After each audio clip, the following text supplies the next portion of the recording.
इंदौर शहर के रैपिडो चालकों के साथ ऑनलाइन बुकिंग के बाद राइड का एडवांस पेमेंट देने के नाम पर ठगी किए जाने का मामला सामने आया है। इस साल में कुल 57 शिकायतें सामने आ चुकी हैं, जिसके बाद क्राइम ब्रांच पुलिस ने मामला दर्ज करते हुए एडवाइजरी भी जारी की है। दरअसल इंदौर शहर में रैपिडो चालकों के साथ वर्ष 2024 में 50 से अधिक बार ऑनलाइन राइड बुकिंग की गई, जिसमें हर बार बुकिंग करने वालों ने रैपिडो चालकों को किसी न किसी अस्पताल के बाहर बुलाया और मरीज को छोड़ने का बहाना बनाते हुए जल्दबाजी में राइड की राशि खाते में ट्रांसफर की, जिसके बाद एक फर्जी मैसेज भेजकर ज्यादा राशि ट्रांसफर होने की बात कहते हुए रैपिडो ड्राइवर से ठगी की गई। इसी तरह से रैपिडो के करीब 57 ड्राइवरों के साथ ठगी किए जाने के मामले सामने आए हैं, जहां सभी रैपिडो चालकों को शिकायत पर क्राइम ब्रांच में मामला दर्ज कर लिया है।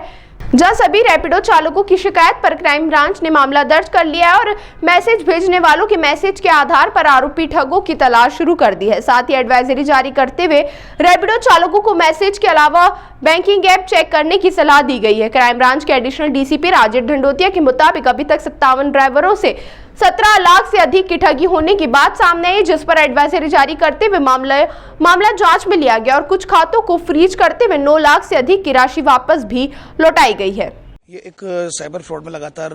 एडवाइजरी जारी की जाती है लोगों को जागरूक करने के लिए। इस बार कल एक एडवाइजरी जारी की गई थी और केसेज भी बताए गए थे, जिसमें रैपिडो को लेकर ठगी के मामले पिछले साल 2024 में 50 शिकायतें आई थी, जिसमें लगभग 16.5 लाख रुपए का फ्रॉड हुआ था और इसमें इस साल भी 7 शिकायतें आ गई है। कुल मिलाकर 57 कंप्लेंट्स आ चुकी हैं रैपिडो जो चलाते हैं उनके साथ धोखाधड़ी के, और इसमें लगभग 17.5 लाख रुपए का फ्रॉड हुआ है। इसमें जो तरीका है इनका, ये फ़ोन करके बोलते हैं कि रैपिडो बुक कराते हैं और हॉस्पिटल के बाहर बुलवाते हैं और फिर बोलते हैं कि मेरा जो मरीज़ है, जो मेरा भाई है या मेरी माँ है या मेरी बहन है, वो अभी डिस्चार्ज होने वाली है और फिर मैं आपको ऑनलाइन पहले पेमेंट कर देता हूँ। फिर वो बोलता है कि पेमेंट कितना हुआ कि 500 रुपीज़, तो 500 डालते हैं और फिर धीमे से एक मैसेज उनके पास वो भी आ जाता है 5500 का, गलती से 5500 चले गए हैं तो आप मुझे वापस कर दो, तो वो वापस कर देता है। तो इस तरह से उनके साथ फ्रॉड हो जाता है। फ्रॉड इसलिए होता है कि जल्दबाजी में वो ये लोग देख नहीं पाते हैं कि जो मैसेज आया वो डमी मैसेज है, मोबाइल नंबर से आया है और वो उस पर विश्वास कर लेते हैं। तो मैं इलेक्ट्रॉनिक चैनलों के माध्यम से मैं ये कहना चाहूँगा कि पैनिक में एक तो कभी विश्वास ना करें। अगर किसी का कोई फ़ोन आता है उसको जल्दी उसको वेरीफाइड करें, और अगर कोई व्यक्ति बोलता है कि गलती से पैसे चले गए हैं तो अपने बैंक अकाउंट को चेक करें, न कि जो डमी SMS है जो कि मोबाइल नंबर से आता है उस पर विश्वास करें। तो इस तरह से इस संबंध में एक पूरा डाटा भी कल जारी किया गया था और उसमें एडवाइजरी भी जारी की गई है। शिकायतें थी रैपिडो संचालकों के साथ सारी जो 57 जो कंप्लेंट्स हैं वो सभी रैपिडो संचालकों के साथ, जो रैपिडो चलाते हैं तो उनके लिए एक बड़ा अमाउंट होता है। किसी के साथ 9,000 का फ्रॉड हो गया, किसी के साथ 7,000 का फ्रॉड हो गया, तो एक बड़ा अमाउंट है उनके लिए। और ये लगभग